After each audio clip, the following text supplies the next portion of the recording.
Welcome to Fantasy Sports Daily, powered by FantasyGuru.com. Monday through Friday at 12 p.m. Eastern Standard Time, 9 a.m. Pacific. Ray Flowers breaks it all down for you from a fantasy sports perspective.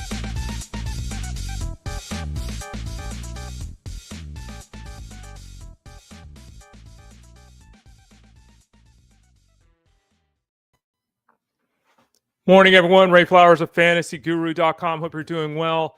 We got a new look here. I think I've actually dialed in the camera. We'll see. The air vent has not made an appearance in a day and a half now. The air vent is decorated for the holiday season if the air vent does make an appearance. But we got a little bit broader of a screen. I think we're a little bit clearer than yesterday. My head's a little bit smaller, more in proportion here.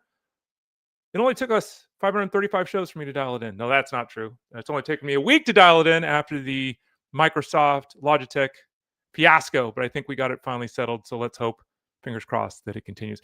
Thanks for joining me today. I appreciate all of you for joining me. See everyone already in the room.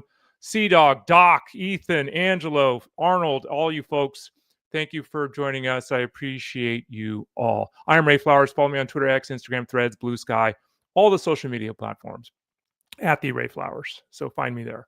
I can find me in Discord all the time. I haven't been in Discord yet this morning. It is only 9 o'clock this morning. Had to catch up on a bunch of things. I'll be in Discord after the show today, spending some time in there answering all the questions that you might send. Remember, the rankings over at FantasyGuru.com do get updated Friday night. The flex rankings do come out Friday night as well, as we start to really get all the information here on a Friday that will help you to set those fantasy lineups to have that success here in the coming week. Fantasy Sports Daily, Monday through Friday, 12 o'clock Eastern Standard Time.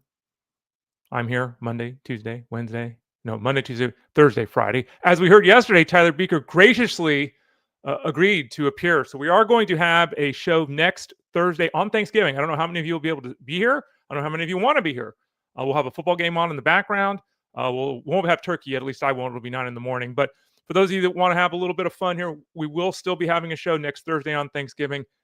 I don't know if we're going to go an hour. It might go a little less, but we're going to be here. We're going to start at 9 o'clock Eastern, 9 o'clock Pacific time, 12 o'clock Eastern time, like we do every single day. Don't forget Jeff Mann's show, The Elite Sports Show, is Monday through Friday on SiriusXM Fantasy Sports Radio. That show is 2 to 5 p.m. Eastern Standard Time. I'll be with Jeff next Wednesday, as I am every Wednesday throughout the year. Here's what we're talking about today. We're going to review Thursday Night Football. Woo! Bills. Ooh, we got some teams in the NFL going in the wrong direction. Bills are one of those. We'll talk about the game here in a minute. We'll talk about a lot of situations in the NFL this week, including quarterback situations. CJ Stroud, Jaxson Dart, Aaron Rodgers, Joe Burrow, Daniel Jones. He had a bye week. Who is Daniel Jones? We'll talk about him a little bit. Some backfield situations as well as looking at the Packers wide receivers court and Xavier Legette. We might get into Coffin Corner, kind of the numbers to know. You can see the link there on the page. If you can't see it on the page, you can find it in the description below.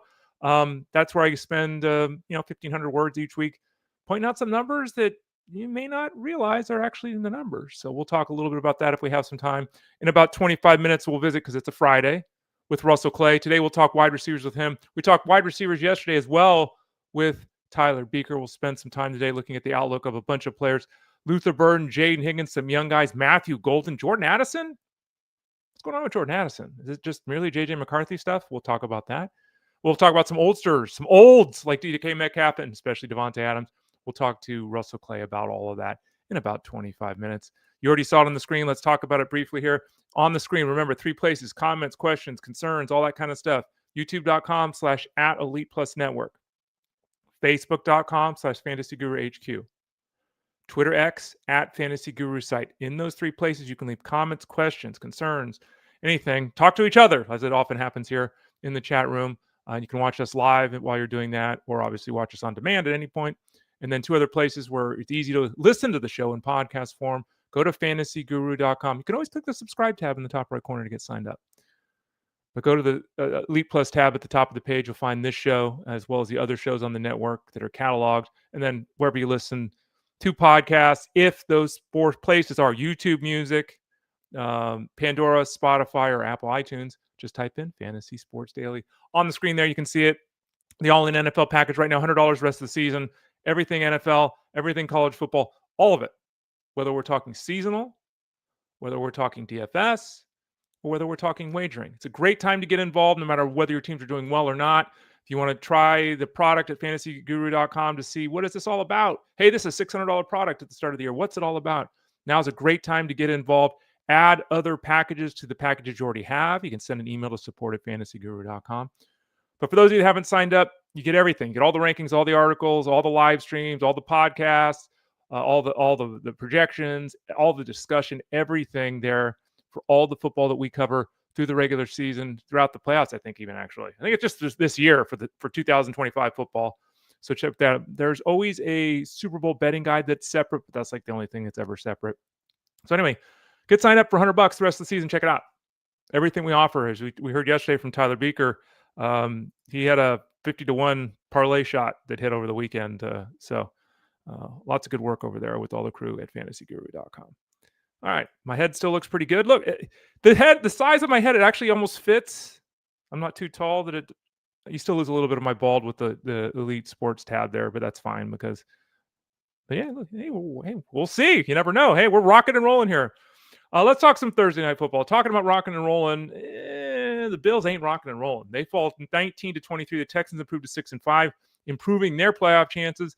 The Bills fall to 7-4, causing concern about their playoff chances. This was a matchup, kind of, if you were to break it down and just say the defense of the Texans, the offense of the Bills. Well, if that was the way it was broken down before the game, after the game, Texans defense won. We've got a really interesting situation with Josh Allen. Josh Allen didn't do anything last night. No touchdowns. Very disappointing effort. 270 yards of offense, rushing and passing. And he didn't play very well. Threw a couple of picks, hurt his wrist. He had 6 touchdowns last week. And we talked about that on the show on Monday. Even though he had 6 touchdowns last week, didn't really play great. And so this is multiple weeks now where Josh Allen, and I think part of the problem is here, they ran the ball successfully yet again. Jared Cook ran for over 100 yards, 7 yards a carry almost, had a touchdown. He was terrific, as he's been most of the season. They continue to run the ball very effectively. But this passing attack is very hit or miss. Part of that, I think, is the receiving core. Part of that is on Josh Allen. Part of that's on the play calling. But let's face facts here. This team is an elite level team, or should be. They've dealt with injuries and all that, especially on the defensive side, yeah. But we're now 12 weeks into the season for them, 11 games in for the Bills. Who are their receivers? Khalil Shakir had 8 catches for 110 yards. I think he's caught 6 passes in 4 or 5 games. Clearly the number one receiver for this team. He's not sexy or exciting because he's not a big, I was going to say yards after the catch. He's a big yards after the catch guy, but all he does is catch passes at the line of scrimmage. Not a huge yardage guy. He's not a big touchdown guy. He's a chain mover, and they utilize him as such. He had 1 catch last week, right? -3 yards. So his last 2 games, he's averaged 4.5 catches for 55 yards. Like, it hasn't been great the last couple of weeks, even with that great effort yesterday. And again, he's caught 6 passes, I think, in 4 or 5 games, so he's fine. But the rest of this team, what is this? We had Keon Coleman. We'll talk a little bit later with Russell Clay about Keon Coleman. Keon Coleman was inactive again. That's 2 games in a row he's been inactive. I think that's 4 games he's been inactive the last 2 years, basically disciplinary stuff. We've talked a lot about the Packers, and we'll talk a little bit more about them in a few minutes too. Their receiving core. The fact of the matter is, when you're this deep into the season, 11 games, 12 weeks, and you don't really know who your receivers are, you are in trouble. You got a big problem, right? And look at this. Shakir, again, he's their number one. Gabe Davis, who's ostensibly been active the last 2 weeks because Coleman has been out, 36 snaps, 28 routes. Josh Palmer, 33 snaps, 25 routes. Elijah Moore, 27 snaps, 24 routes. Terrell Shavers, who had 90 yards and a touchdown last week, didn't even see a target last night. 26 snaps, 16 routes. They have 4 receivers, because Shakir ran 37 routes and had 44 snaps. So let's remove him because he's their number one. Davis, Palmer, Moore, Shavers. All 4 guys on the field. All 4 guys, very similar route totals. All 4 guys, very similar snap totals. What are you doing? They're rotating 4 receivers for 2 spots. It just doesn't work. I mean, it just doesn't, it's great for a team and keep everyone fresh and all that. It's just not working, And the fact is that until you establish somebody in a pecking order here, I mean, like, if it's first and 10, give it to Shakir. Excuse me a second. If it's 3rd and 4, give it to Shakir. If it's 3rd and 12, who they throwing the ball to? I don't think they know. Obviously, Dalton Kincaid was out. You saw Dawson Knox last night run 40 routes. He actually led the team in routes run, Dawson Knox. Didn't do anything. 4 targets, 3 catches. What does this team do for pass catchers? It's Kincaid when he's healthy, but he doesn't even play. He's only on the field to catch passes. He doesn't play much, actually. There are games where he's third amongst the tight end grouping in snaps. So what's the receiving core look like here? I mean, we can blame Josh Allen for making bad calls, and I think that's fair, especially of late. He's really struggled a little bit with that. But he's also trying to make plays because this is not working. So the bottom line is Allen will be fine in the fantasy space. Last night was terribly disappointing. He'll obviously be fine. But this offense, it's not very good right now, other than the ability to, run very effectively on the ground. On the Texan side of things, we're hearing, and CJ Stroud's on here. Let's just talk about him now. We're hearing that CJ Stroud is expected to play next week. Stroud has missed multiple weeks here. I know they played on Thursday night this week, so it was easy to rule him out. How can we, as quickly as we're ruling him out this week, say he'll be fine next week? I don't know. The reports suggest CJ Stroud will play next week. Okay?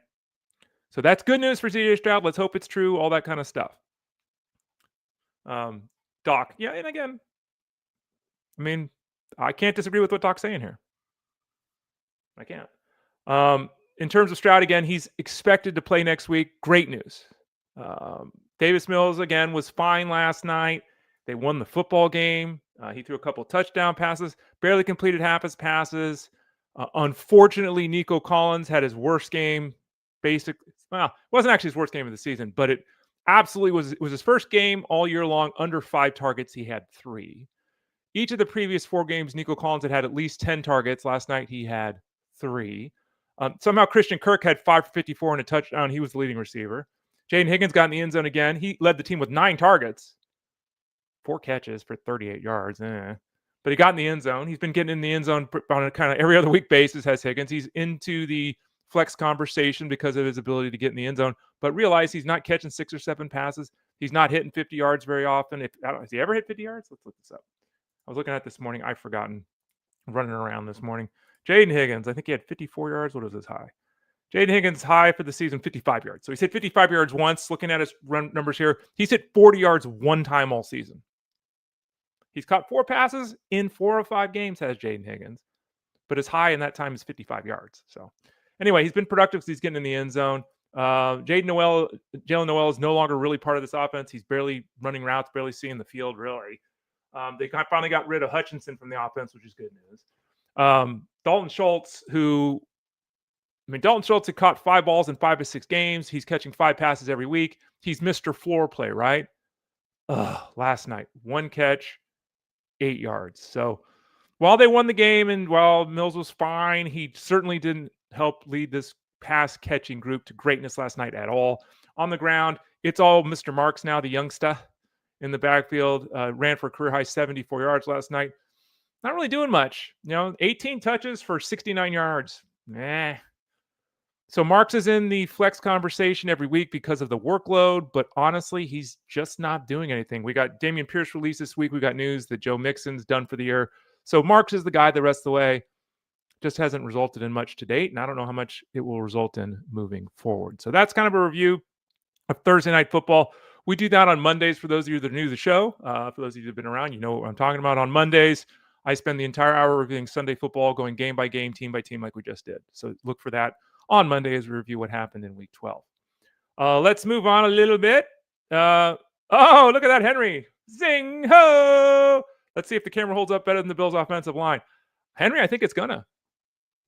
Yeah, I think it's gonna. You missed the start of the show. I gave a whole look at my head. It's smaller. I don't look like I'm, Brainiac or anything from the comic books. I think we got it dialed in. It was a pain in the butt because I do have a Logitech camera, Logitech mouse, and Logitech keyboard. So erasing all the software meant I couldn't use the mouse, couldn't use the keyboard. So I had to, instead of using the virtual keyboard, I went in the closet and got the old mouse that you plug in. I got the old keyboard that you plug in. Yeah, at least I kept the old one, so I was able to do that. It was a pain in the butt, but I think we got it figured out by now. All right, let's talk some football broad spectrum here. It's 9:15 Friday morning, Pacific Coast time as we're doing this right now. So Joe Burrow going to play this week? We don't know. certainly seems like there's a chance. We've talked about it on the show previously. He took snaps of the starting offense again yesterday in practice. Reports continue to suggest he's got a significant opportunity or chance to play this week. Again, they're 3-7. I don't really get why they're doing this. It's not like Burrow's going to come back and the offense is going to be transformed. Joe Flacco's been fine. Jamar Chase is out this week. It seems like a bad idea to me, but hey, I'm not paid to be an NFL head coach or a front office person. So we shall see here. But again, with Burrow, if he's back out there, it's hard to say he's not a QB1 this week if he's back out there. Now, we haven't seen him play forever. We haven't seen him move around. I don't imagine they would let him play if there's any concern about his toe. So, of course, we thought that with Brock Purdy earlier, and look how that went out with the Niners. So, there's that. But the loss of Jamar Chase is obviously a significant blow to the offense overall this week. And we'll see. As Ethan said, yeah, of course, Joe Burrow will come back and fix the defense. Absolutely. Yeah, that's their problem, not the offense. You're right, Ethan. So we'll see on Joe Burrow, but it sort of looks like it's possible. I'm surprised. Aaron Rodgers got the wrist injury. It's his non-throwing arm. They're letting this kind of play out. Arthur Smith, the OC, basically said, look, if Aaron Rodgers says he can play, we'll let him play. If he says he can't, we won't do it. Right? That's basically what he said. I'm paraphrasing here. But basically, it sounds like the Steelers are going to say, hey, Aaron, you tell us if you can do it or not. And again, Aaron Rodgers going to the Hall of Fame. He's played 20 years. Okay, right. He should be honest enough to say that. We'll see. We've talked about this. Is the offense worse with Mason Rudolph? Not really. It's probably very similar. In fact, it might be slightly better for the passing attack if Mason Rudolph is out there. Rodgers, throws touchdowns at the goal line, all that kind of stuff, and usually avoids turnovers. But he's kind of just a guy. We know that at this point. But they'll have to wait and see. So we'll have to wait and see if this wrist injury will preclude him from playing this week. Jaxson Dart, who's dealing with his own concussion issue. We talked about CJ Stroud earlier. Jaxson Dart practiced again yesterday. He's heading in the right direction. He hasn't officially cleared the concussion protocol yet, but it seems like everyone's expecting that to be the case. Oh, by the way, I'm looking at the news right here. Oh, here we go. Oh, it's not true. Yeah, Dart just got ruled out. Yeah, Doc, you're right. It happened 20 minutes ago, right before the show started. 45 minutes ago, 20 minutes before the show started anyway. Jaxson Dart will not play this week. Jameis Winston will start this week, so let's change all that. And here's the thing. Am I surprised that Jaxson Dart is not starting this week? No. We talked about this on the show. We talked about it on the Sirius XM show. Remember, that's 2 to 5 Eastern, Monday through Friday, the Elite Sports Show. Jeff Mann show over there on Sirius. This is not at all surprising. A new head coach, a franchise quarterback dealing with head injuries, a franchise quarterback who's been a check for concussions 4 times already this year. The real concern with Dart is what everyone's talking about, including what we've already mentioned here. But to reiterate that, the real concern with Dart is when he's back out there, and it's not going to be this week, it will be Jameis Winston this week against the Lions. When Dart is back out there, it doesn't sound like they're going to call as many planned runs, which makes all the sense in the world. You got to keep him healthy. However, when a play breaks down, he takes off. That's the strength of what he's been able to do for the offense. If the coaching staff tells him, don't do that, protect your noggin. We're not winning anything. Let's work on your progressions. We want to win games. Let's not worry about now. Let's worry about the future kind of thing. Is Jaxson Dart in his head? You can't tell it, and I say this all the time. Jaxson Dart has run the football for 20 years. So who he's always been. Once the play starts happening, the guy's running at you, and you're spinning out, are you not going to run because the coach told you not to on a Tuesday? So we'll see what it means for his playing style when he returns. But Jameis Winston will start against the Lions. We'll probably have a redo of what we saw last week, which is up and down performance. By the way, Dan Campbell just said also the last 20 minutes that Sam Laporta's chance of returning this season are very slim. Woo! What the hell happened here? Laporta was okay. Then his back was an issue. Then he was a day later placed on the IR. And then a couple of days later, now he's done for the season? So anyway, the head coach is saying that it's the quote is very, very slim, unquote, chance of returning this season. Wow. Yikes. That one went down. Whew, that one went down in a hurry. All right, let's move to the next quarterback situation. Daniel Jones. Who is Daniel Jones? Daniel Jones coming off a bye. We know what happens when you come off a bye. People look at you differently, right? He's got a little bit of a cap issue, does Jones. Keep an eye on that, but all reports are strongly suggesting that it's nothing significant. He currently has a 70% completion percentage, which would be a career best. He currently has an 8.3 yards per attempt, which not only would be a career best, that's like 1.5 yards better than he's ever done before. Like, it's a huge move forward for him this season. He's got 15 touchdown passes in 10 games. He's been picked off 7 times. These are all really good numbers. He's run the ball, scored 5 times on the ground. He had a 7 rushing season a couple years ago, but he's got 5 rushing scores this year. Okay, now the last 2 games, he has turned the ball over, as we've discussed here on the show many times, 7 times. 3 fumbles lost, 4 interceptions. They're playing Kansas City this week in Kansas City. That's not a good matchup, and it's a really difficult place to play. Let's hope, and this is really a big week for Jones in terms of what he's going to look like the rest of the season in fantasy, because they had a bye week to work on things. They had a bye week to relax, to process, to work things, look at film, run plays, practice, all this kind of stuff. This is a big test. It's a difficult test, but it's a big test. Then they face Houston in week 13. That's not good. They go to Jacksonville. They head out west to Seattle. That's not an easy matchup at all. They face the Niners, who they should roll. Then they face the Jaguars again, and then Houston in the final week of the season. So this is not – there's a couple of decent outings here for Jones down the stretch. There's some rough matchups down the stretch, including starting this week against the Chiefs in Kansas City. So we'll see with Daniel Jones. I'm personally – someone asked me, I think it came up, Daniel Jones or Brock Purdy. And I said Brock Purdy. Now, the difference here, and I pointed this out to the person asked the question in Discord over at fantasyguru.com. The difference between the two is that Purdy's got a bye in week 14. So remember, there's 4 teams on bye this week, no one on bye the following week in week 13, then 4 more teams in week 14. Be careful if you're making waiver moves or trades, because there's still trades allowed in a bunch of leagues, I guess.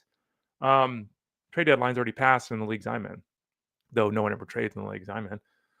But be careful if you're making moves. You're looking at those bye weeks. This point of the season, we're talking about, having 12, 13, 14, 15, 16, 17. So it's 6 possible weeks if you go all the way through the finals, because you're all soft and don't play week 18.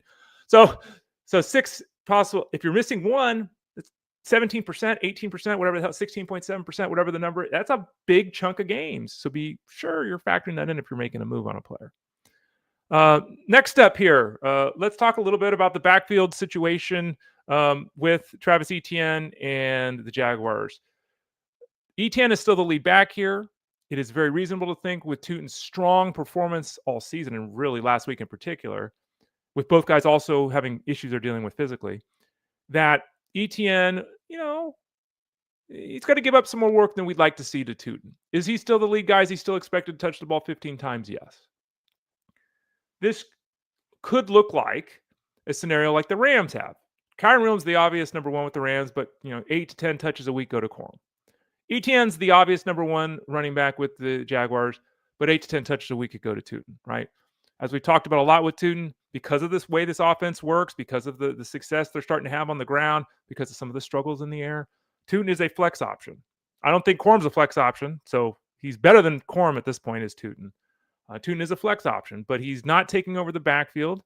I think everyone needs to be cautious with that. Etienne is still a guy you can start pretty confidently, where Tutin is more of the guy that we're starting as a flex option, so just keep that in mind. Cardinals situation. What's going on here? Amari DiMercado will not play this week. He's injured. Bam Knight's got an ankle injury. He's been limited at practice. He's fully expected to play. He scored a touchdown last week. He had that long touchdown called back on a penalty. We've talked about this on the show. Tre Benson, who is eligible to return from that knee injury he has. He was limited at practice on Thursday. Today's going to be big. This is a situation where we just don't have an answer right now. We may not have an answer today either, to be honest. They might push this out until the weekend. We'll see. But it's starting to seem like Benson's got a legitimate chance to play this week after not playing for a month and a half now, whatever it is. If Benson is active along with Knight, I'm starting Benson overnight. I would put Benson in the flex discussion. I would like to think when fully healthy, Benson's touching it the 15 times a week, and Knight's touching it, or Carter, they're touching it 8 to 10 times, much like the scenario we just talked about with the Jaguars. I don't know if that would be the plan week 1 with Benson. I don't know if they just unleash him and here's 18 touches like your James Conner. I don't know. So we'll have to see what's going on today. We'll have to read the tea leaves. It's if both guys are active, Benson and Knight, again, I'd go Benson overnight, but neither guy would be I got to start this guy this week because it probably is going to be a very shared scenario in that first game back for Benson. All right, let's see here. Galen said, Gavin Linden said the Cardinals just signed Jamar Jefferson to the active roster from the practice squad. We'll see if that usually when the team does something like that, right? The obvious situation you could draw was that, Benson's not playing. But remember, DeMarcada's out. So, and Knight's a little bit beat up. So, we'll continue to watch that. But that's a good catch there, Gavin. Next up, Packers wide receivers. I'm going to talk with, and we will here in a few minutes, to talk to Russell Clay of FantasyGuru.com. He's our dynasty guy at FG. And all of us have wondered what the Packers were doing when they drafted, since draft day, what they were doing when they took Golden. Golden's had a few nice moments, a few nice plays, but really looks like he's kind of being phased out of the offense. Jayden Reed's on the cusp of a return too. It's ridiculous. I'm looking at the receiving chart right now of the Packers. Watson, Dobbs, Golden, Wicks, Williams, Melton are all currently listed as questionable. And Reed is on the IR. So there's a lot of injury things going on here at this team. Again, Reed could play this week. The return of Reed to the offense, not going to make it any easier for Golden Tate to be involved. We've talked about Christian Watson multiple times this week. We've talked about all these guys. The bottom line is here, my point of view. Watson and Dobbs are the two best starts in this group. I would hope that neither one of them is really starting for me, to be honest, because you just don't know. We're still waiting on the official update on Josh Jacobs too. Even though Emmanuel Wilson should be fine, that is a little bit of a step down at the running back spot, so they're going to have a little trouble running compared to what they would with Jacobs. You would have to figure further putting more pressure on the passing. So I'd really try to avoid this group. There's just no clarity. And my position would further grow toward that angle if Jayden Reed is indeed activated this week. Panthers, excuse me. I don't even know what I'm talking about. We just talked about Packers. Panthers. Let's talk about two players here quickly. Oh, and by the way, remember, go to the Coffin Corner piece at fantasyguru.com. It's one of my favorite articles to write every week. I know some of you like it. I know some of you probably have never read it because you don't subscribe to fantasyguru.com, but it's a lot of fun. It's a piece where I say, hey, look, by the way, 8.0 is the PPR point scored last week by RJ Harvey. The first 10 games of the season when he was the backup running back, he averaged 10.0. So fun stuff like that. So check that out over at fantasyguru.com. The passing attack of the Panthers, let's make no mistake about this. I've heard I had someone ask me if, of all the quarterbacks that were the option for this gentleman this week, if Bryce Young was the highest ceiling play. And it's like, whoa. Okay. Bryce Young has thrown 200 yards, 200, twice. He threw for 448 last week, 3 touchdown passes. It was a great game, arguably the greatest passing performance in Panthers history. It was a record for passing yards. He has thrown for 200 yards twice. Let me say that again. Twice. Now, the matchup this week against the Niners, not a bad one at all. If you look at the last 6 games here, the Niners are allowing the third most passing points to quarterbacks the last 6 weeks. That includes 13 touchdown passes in 6 games. Is it a good matchup? Yeah. Am I expecting him to throw for 300 yards? No. Again, he's thrown for 200 twice. If he goes 250 and 2 this week, Bryce Young, that's a great game. So don't make the mistake of chasing points in the history and all that last week. It would be stunning if that happened, even in the good matchup this week with the Niners. In terms of who he's throwing the ball to, we know Tedrow McMillan's the guy. Xavier Legette is really interesting. Xavier Legette has got a hip issue, but it looks like he's going to be okay. Legette, we've all talked about it. We've talked about him with Russell Clay previously. We talked about him with Tyler Baker. We talked about him with Armando Marsal. We've talked about Xavier Legette. He's been disappointing to date. Some of that's the offense. Some of that's health. But he caught 4 balls for 83 yards and a touchdown last week. That's the second 80-1 game in 5 outings. In the last 7 games, he scored 3 times. So there's some seeds of success here. And most importantly, when we're talking about the passing attack here, Dave Canales, the head coach, said that they're focused on getting the ball to Xavier Legette more. So Legette's starting to creep into the if I got a kind of desperation zone. He's not a starter this week. There are 4 teams on bye, though, so maybe it'll be the same thing in week 14. But it's nice to see that the team is pressing to get a guy that they invested heavily in more involved in the offense. And it's very easy to make the argument that Legette's the number 2 receiver on this team. Unfortunately, when the team is throwing consistently for 192 yards, there's just not a lot of consistency there, which is why we're holding back from a full-throated endorsement of Legette being in the starting lineup. I'm Ray Flowers, fantasyguru.com. I'm with you guys again Monday, Tuesday, Thursday, Friday. Justin Fenchman's with you on those Wednesdays. Don't forget that we will have a show next Thursday on Thanksgiving. Tyler Beaker's agreed to join me, so we'll do that. But every Friday, and it's a Friday, and it's 9:30 White time, 12:30 East Coast time. This is the day. This is the time that we talk to my man, Russell Clay. Russell Clay at fantasyguru.com is our dynasty guy at FG. So he's constantly updating those rankings at fantasyguru.com. He's in the Discord, answering your questions like a baller with his voice. I just angrily type 3 sentences. He gives you 30 seconds of analysis because he's cooler than I am because he's young and I'm an olds. But let's bring him in today. Russell Clay, fantasyguru.com. How you doing, Russ? What's up, Ray? We're, sometimes we do the voice, sometimes we do the type out. Depends on the mood, right? Yeah, well, you and I talked about this. I probably should do the voice, but it's kind of your thing. So yeah, I'm gonna leave it. You know what the hell here? We got turkey backdrop here a week early. We're just going for it. We're trying to get in the Jordan Reed. What? And Jordan Reed. Yeah, I know, right? You like that? I don't even know who the other. I don't either. 82 on the Titans. I have to look. This is all from like 2002. I went through all the old photos, so I'm just throwing up all. Reed used to be a quarterback before he was a tight end, right? Am I remembering that right?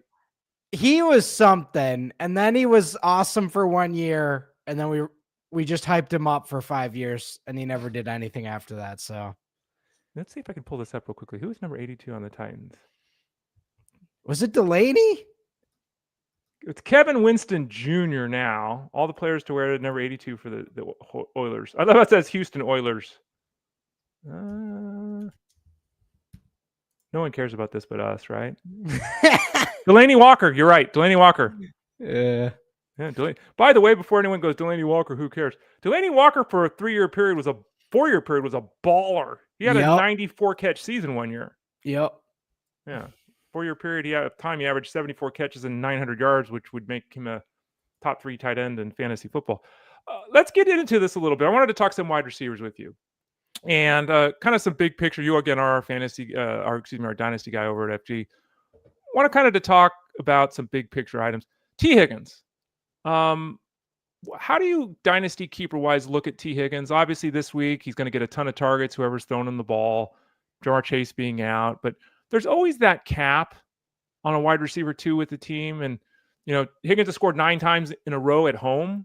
So he's been fantastic there. But, a lot of these games are 3, 4, 5 catches, 60, 70 yards. Is he just a lockdown wide receiver too because of the offense and the quarterback or not? T. Higgins has been one of the most difficult players to rank over the last 5 years and probably one of the most difficult ever. The talent is of a player who should have 1,300 to 1,500 yards every year. We have yet to see him crest 1,200 yards in his career in a single season. So it's this weird, talents up here, productions here, injuries are kind of up here, and now he's getting a little older. So T. Higgins, I don't think I've ranked him right once since he's come into the league. I've always been a big fan since Clemson. I think we just land on he's a good player, and there will be games where he looks the way we expect him to, and there will be a lot of games where he doesn't. So that's where I'm at. And if he has Joe Flacco, he's going to be a high-end wide receiver 1. Yeah, and if he's got Joe Burrow, we'll see. Isn't it wild that Joe Burrow could play this week, by the way? Wild. Your thoughts? I mean, they're 3-7. Flacco's been just fine. They're without Chase. What do you think? Is an injured Burrow better than Flacco? Behind that line? Right? I don't know.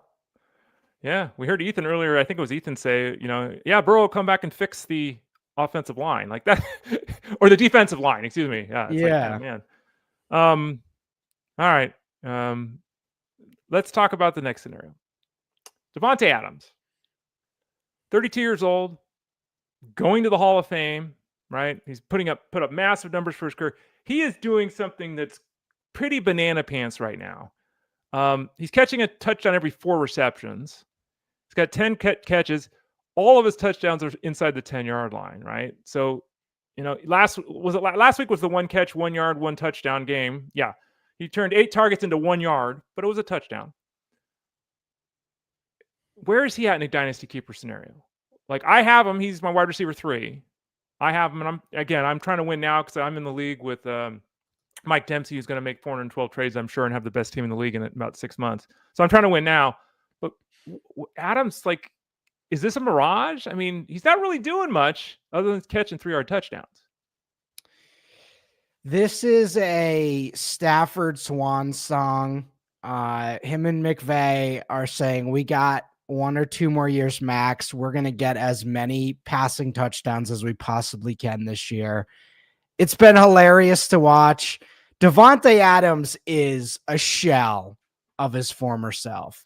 However, he has 10 touchdowns, Ray. Right. And he's in an amazing situation. He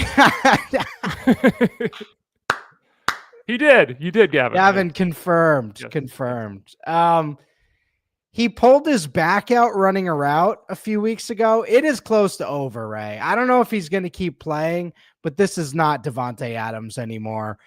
Though short yardage, goal line, he's still fantastic, and he still has some of those traits that made him that Hall of Fame wide receiver. So I like Adams. He's going to finish as a top 5, 10 fantasy wide receiver this year. He may end up with like 15, 17 touchdowns. So who am I to say anything, right? But recognize what it is. I think he has 1 game over 100 yards this year. And let's see, 1, 2, 3. 3 of his last 5 games have been under 40. And then really it's a bunch of 50, 60-yard games with touchdowns. So that's what it is. We see this. Dynasty value's gone. We're purely using this as a contender. But hey, we've seen Derrick Henry. Derrick Henry hasn't had dynasty value for years. And he's been winning people leagues, right? So that's the difference. Russell Clay at fantasyguru.com, joining us every Friday at 12:30 Eastern Standard Time. We got an update on Joe Burrow. Zach Taylor, the head coach, said the team will take some additional time to decide who will start this week. So they're going to push this one out. Lots of fun there. We also saw Manny mention this, and it is accurate, that yet again, Bucky Irving has been ruled out. And so Manny's asking the question, Sean Tucker or Rachaad White? In my opinion, you can't put the genie back in the bottle, right? It's Sean Tucker. They've been trying to make Sean Tucker a thing in this offense for about 3 years, right? He finally did it last week. He exploded last week, 3 touchdowns, all that. Rachaad White can catch a pass and all that, but we said it. He's just not a very good running back. Tucker is a better runner of the football. To me, it's Tucker starting and White. I don't really care. Bucky Irving, man, like, wow. Like, he's missing half the season with this injury. He's putting out cryptic tweets on social media, so I don't know what's going on with Bucky Irving, but yeah, it's strange. The good news for Sean Tucker is he's amazing, and Rachaad White isn't. And Rachaad White kind of got a bad beat here, dealing with. I mean, they didn't draft. Sean Tucker was basically undrafted. Bucky Irving was mid-round pick, and Rachaad White just had the worst case scenario of them bringing in 2 amazing running backs out of nowhere off the street. So it is what it is. Rachaad White is a solid NFL player, but he's just not competing with Sean Tucker at running back. It's over. What about the situation? Let's go back to the wide receivers, Russ, and talk about DK Metcalf. This is a really interesting scenario. It's not surprising they're playing a button-down game with the Steelers. That's what they want to do, right? They want to win games 21-17, lean on their defense. Aaron Rodgers clearly is more of a game manager than a difference maker at this point. So it's not surprising there's been some ups and downs with DK Metcalf, given all that. They paid this guy $160 million to be a glorified tight end. Like, they're not throwing volume to him. He's not catching passes. There were touchdowns at the start of the season. They've now vanished. They're they're not in as good a place, the Steelers, now as they were a month ago. Like, it doesn't seem like these decisions are working out well. Are we hoping Mason Rudolph starts this week? Like, is that where we're at? Because I think personally, Mason Rudolph's going to say, hey, coach, it's cool. I'm throwing the ball 10 times to DK Metcalf, but I don't know. What do you think? I do want Mason Rudolph to start this week, but Arthur Smith wouldn't have this any other way, Ray. And he's been in our lives for many years. So annoying. He was one of the reasons why Delaney Walker did so well. This man loves tight ends, unless it's Kyle Pitts. He loved Jonnu Smith, right? He did. He loves all these gadget tight ends, and that's why we're seeing, and I quote, 311-pound Darnell Washington catching passes and making NFL defenders look like little children. So I don't even blame Arthur Smith, because sometimes I see the vision, Ray. That's the problem. Washington, by the way, did say he's 311. He admitted that this week. He said, what a massive human being. So when you see the play, Ray, and you say, yeah, Darnell Washington just ran for 30 yards and blasted over 3 defenders, you're kind of like, at this point, I'm just kind of in, Arthur. You win. You're destroying DK Metcalf's fantasy value, but I kind of like your offense. So that's where it is. That's where we are. Why did they give him $150 million? I don't know. Could have just brought in Gabe Davis. Ever. Yeah, like remember, we don't know who the quarterback's going to be of the Steelers next year. We don't know who the OC is going to be. Mike Tomlin may not be back next year if they don't make the playoffs. So a lot of things could change for DK Metcalf. He is only 27, but I'm still in on DK Metcalf. But that's me. I'm stupid. I'll never back away. But I'm an idiot. So if you're the GM for an Arthur Smith coached offense, just bring in a bunch of guys off the street, and that'll be his dream. And that's what he wants. So just do it. Just trade all your first round picks, bring in a bunch of 6th round tight ends and random running backs, and he'll be in his glory, and you'll have the same exact offense. Yeah. Is he trying to prove he's smarter than everyone else? Or he may be, but at the expense of, why just don't bring in Metcalf? At the expense of a Hall of Fame talent he paid $150 million to. Right. Okay. Russell Clay at fantasyguru.com. I have Michael Wilson in a couple of spots. Michael Wilson, relative nobody, right? Just a guy. And I have him in my dynasty league. I'll pull that up as we're talking here.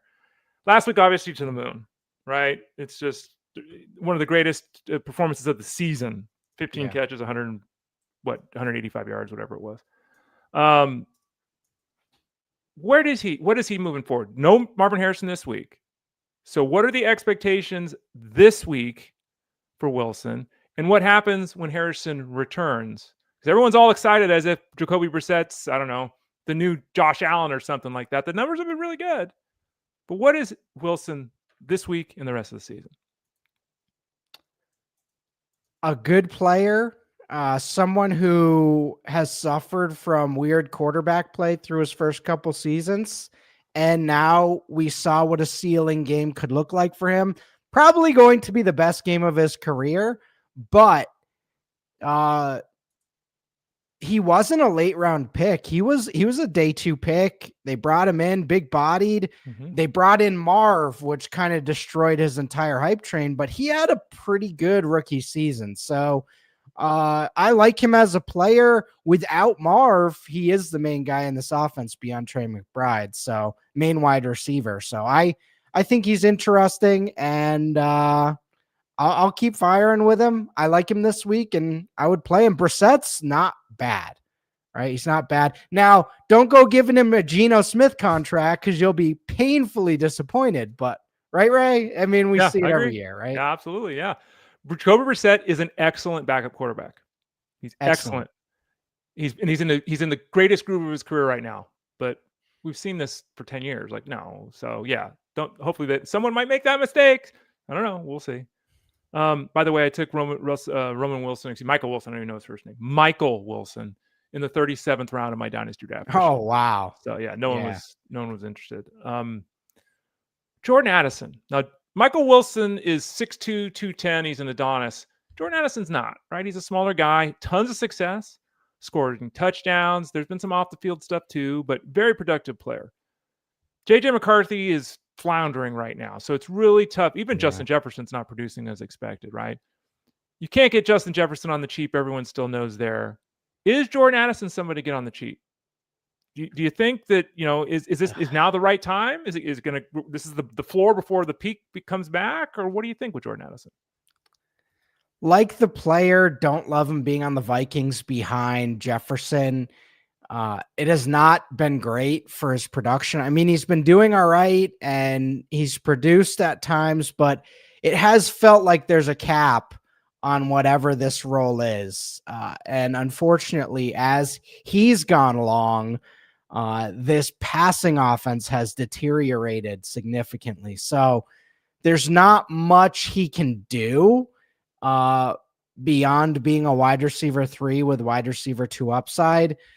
We saw the touchdowns really come through for him early in his career, and we're seeing what that's looked like as that's shifted down throughout his rookie contract. He's only 23, so for Dynasty, we still like him, but it could be one of those where we're getting the Josh Downs type years, Mm-hmm. Russell Clay, fantasyguru.com, every Friday, 12:30 Eastern Standard Time. We've talked a lot about Matthew Golden. You and I have talked about him too. And, when he was drafted, we all said, what are you doing? Now he's beat up. He's got the shoulder injury. Jayden Reed could be returning. Golden ran 30 routes in week 7. He ran 30 routes in week 8. His last 2 games, he's run a total of 31 routes. I don't know how much of that's his shoulder. I don't know how much of that is the emergence or the return to health of Christian Watson. If we're in a dynasty keeper scenario, any interest in Matthew Golden? I mean, this is, there's skills here, undeniably.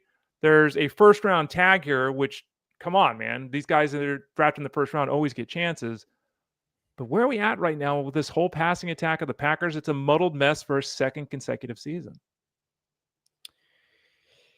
Jayden Reed's on the way back. Christian Watson doing his little 4-game per year amazingness. And I don't know I don't know how that train's going to go or leave. But hopefully he stays healthy. But if he stays healthy, the Matthew Golden pick doesn't make nearly as much sense because they have never doubted Christian Watson's talent. They've never doubted Jayden Reed's talent. And if they're all healthy and if Tucker Kraft's healthy, I don't know where Matthew Golden fits in all this. And so we're in the period where there are a bunch of receivers healthy for Green Bay, and that's not what Matthew Golden was brought in for. He was brought in for, we're moving on from Watson, and we can put Jayden Reed in the slot. So I don't know. It's not been a good rookie year for Golden. I like the offense. I like the fact that Jordan Love is a risk taker with some of these deep threats for fantasy, but it's not good right now. Yeah, they gave Christian Watson, was it $13 million an extension when he was hurt? It was kind of surprising. So he's getting $13 million next year too. Yeah, I don't know. Speaking of $13 million, George Pickens is going to get a lot more than that. George Pickens has made about $8.5–9 million at this point in his career. He's going to become a free agent. And I say this with all due respect and sincerity. The dude's a lunatic. Okay. He is. When we're seeing it, he's humping goalposts. He's getting penalty. He's okay. Skill wise, he's fantastic. He is a superstar wide receiver and his numbers are banging hot this season.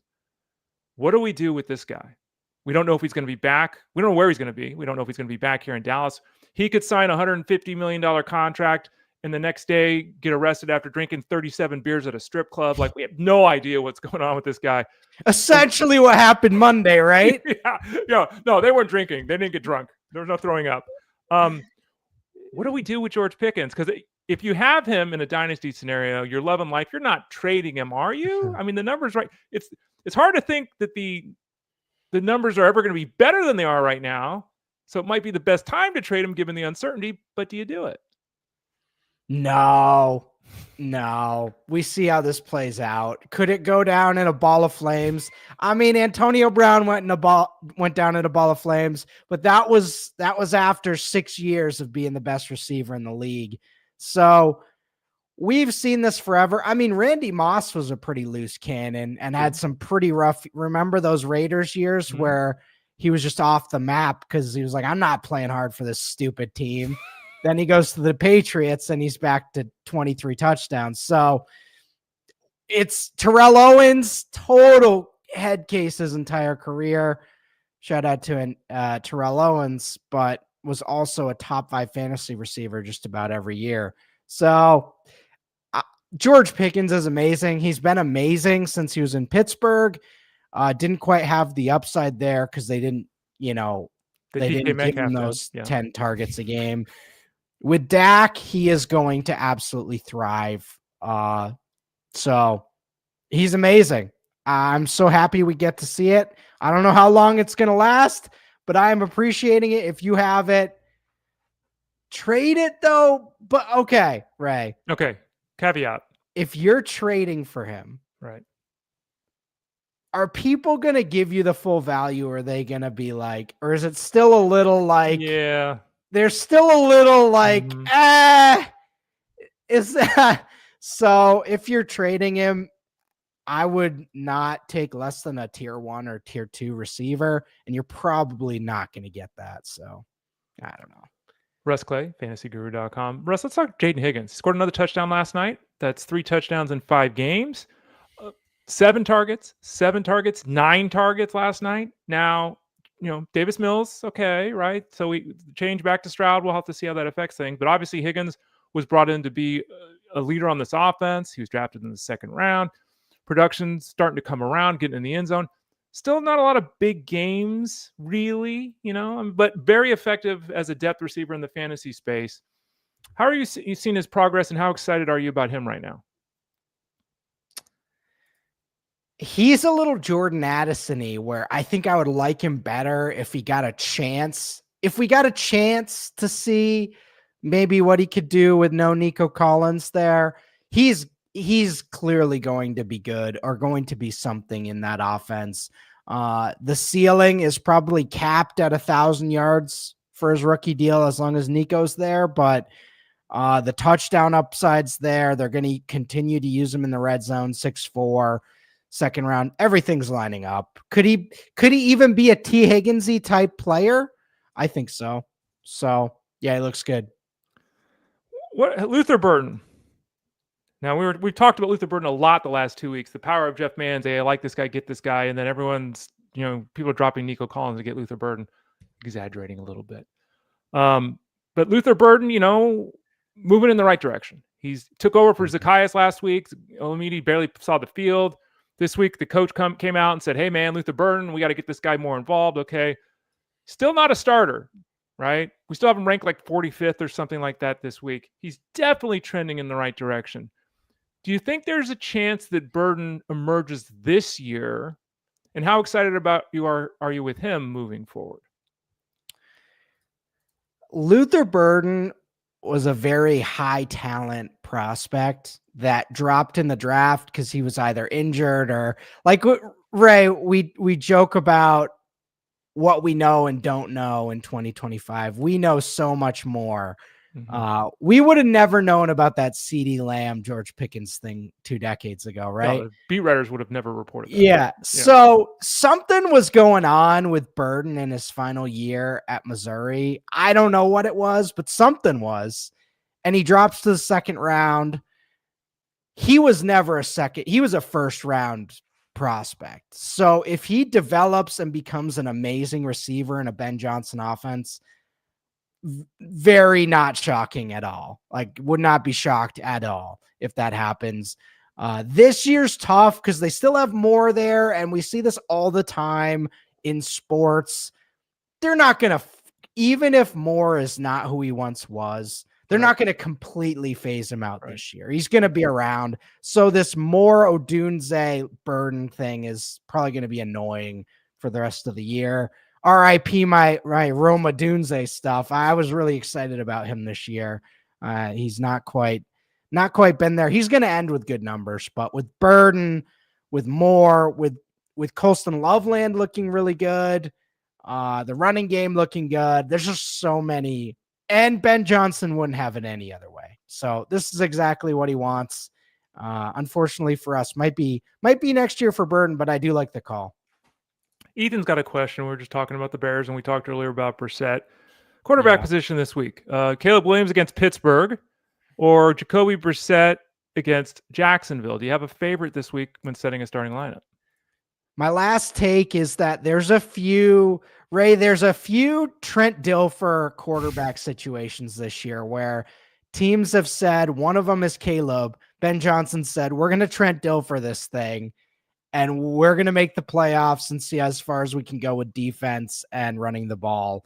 Same thing with Jacksonville. Same thing with a few other young quarterbacks. We're just going to, I don't like Caleb much for fantasy unless it's an amazing, amazing matchup.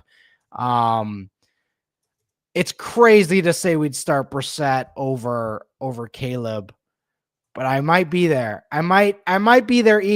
Trust Jeff's rankings, check the start sit stuff. But man, it's getting weird for some of these young quarterbacks. I want to ask you about one more situation before we shut her down for the day here on the show, Russ. And that's, I mentioned this. We talked about Thursday Night Football. For those of you that missed it, we talked about it at the start of the show today. And I basically said, look, the Bills have Shakir, and they'll have Kincaid when he's healthy. But who's next? Like, what is this passing game right now for the Bills? And it's a mess. And one of the reasons it is a mess is that Keon Coleman, this guy, is his career going down in flames? Like, what? Keon Coleman was the guy that they drafted last year. Expectations were that he'd have a solid rookie season. And again, 556, 4 touchdowns. Okay. But he didn't do much. This year, he had a massive week 1. He had 8 catches for 112 yards and a touchdown. Everyone's like, yeah, let's go. Let's ride. And then it was back to what he was doing last year. Now he's healthy scratch because he's not doing the right things off the field. He did wrong things off the field last year. Like, is it over already? It's stupid to ask the question. It's 2 years into his career, but you look at this receiving core here, and they're benching him for guys like Elijah Moore and Terrell Shavers here. Yeah. This is a great lesson, Ray. Again, I love the draft. I love college football. I love all this prospect stuff. This is a great humbling moment, probably for many who were very high on Keon Coleman, the talent. Keon Coleman, the talent, still showed signs in the NFL. He still had really good games where it's like, oh yeah, here's the talent. And I'm here to tell you today, this is a fantastic example of, well, the talent is totally irrelevant because this guy does not care that he's a healthy scratch. And if that's the case, all the on-field stuff you've evaluated is totally doesn't matter at all. And that's where, when you look at the draft, I think more than ever, these teams are looking for personality types who care. And for whatever reason, I don't know if he doesn't care, but something is very strange here, and it has nothing to do with his talent. Zero. Yeah, Josh Palmer, we all hope and thought and pray this season is going down in flames. He kind of flamed out, never really took that step with the Chargers. You got Gabe Davis, who's been on the practice squad, who, much like Christian Watson's had like 4 really nice games most of his career. Who cares? Curtis Samuel, I'm like, what a retread. Elijah Moore, what a retread. They're begging Keon Coleman to step forward, and he's not doing it. I think this is, for me, and this is just a little bit of a tangent, but we get the Dynasty questions all the time in the Dynasty room. And by the way, folks, make sure you send your questions at fantasyguru.com to the right room. We got a bunch of rooms for football. We get Dynasty questions all the time. And I feel like I'm a bad analyst because people say, I'm going to make this trade and I'm going to get these 3 draft picks. I'm like, no. And they're like, but I'm getting 3. I'm like, no. I want players. I don't want draft picks. People get so enamored in keeper and dynasty leagues in particular with these draft picks. If you had gotten the draft pick that you got Keon Coleman, hell yeah. 2 years in, to use a Jeff Mann sound, right? Just give me Khalil Shakir. Just give me the guy that catches 5 balls every week. What are your thoughts in general about the desire that some people have to trade producing players for the unknown of draft picks? You have to know what you're getting into. So we have to know where they're drafted. We have to know this happens. And that's why, Ray, I say it's a good lesson for people. You have to know there's a certain amount of these guys who are just not going to be good or not going to produce or are going to have 3 major injuries. If you drafted Jonathan Brooks in a rookie draft, you're sick to your stomach. You got almost an instant zero, right? Yep. Right? Mm-hmm. Coming off a major injury, 2 games, his career might be over. Right. So that does happen. However, all the league winners were drafted at one point, right? And so Jonathan Taylor was once a first-round rookie pick. So once you recognize it's more of a gamble than the proven guy, but the upside is significantly higher than some of the proven guys as well. So you're going to get Adonai Mitchells, you're going to get Keon Colemans, you're going to get the league winners as well. But that's when you're rebuilding, do you want to have no established players? No, you want to have guys that you're pretty confident in their role and what you have. So it's a mix. I like going young, but I also know the risks, and I also know sometimes it's just gonna be disaster pick, right? So that's how it goes. Russell Clay of fantasyguru.com. You can find all of his information over at fantasyguru.com. Click the subscribe tab in the top right corner of the page. Send a email to support at fantasyguru.com. I was just reading this. I thought someone was saying you're a bad analyst. You're not a bad analyst. That's right, okay, Ray. I was going to get mad at F1 here, but no, he's supporting us. Thank you, F1. Send that email, support at fantasyguru.com. You see on the screen there. Rest of the season, pretty exciting, Russ. I mentioned this earlier. Whether you're a DFS person or a betting person or a seasonal person, we can get all 3 of you in one package right now. And it's a really good opportunity to check out what we do over at fantasyguru.com so that you'll know that you'll want to subscribe to everything in 2026. That's right. Yeah, great opportunity. A little cheaper than beginning of the season. Of course, we're heading towards the playoffs, but you could argue, Ray, this is the most important time to have some of this stuff. Yep. And then if you're with us for the playoffs, we've mentioned this week after week. That's the week where a lot of this research is super valuable. So Russ joins us every Friday at about 12:30 Eastern Standard Time. He'll be back with us next. You will be back with us next Friday, right? The day after Thanksgiving. I sure hope so, unless I'm in a turkey coma. Yeah, or you're out drinking with Pickens and Lamb. Yeah. We get the opportunity at the casino the night before work. If they ask you to come, we'll understand, Russ. So, yeah. Don't worry about that. Russ Clay, you can follow him on Twitter X at Russell J. Clay, and you can find him in Discord all the time.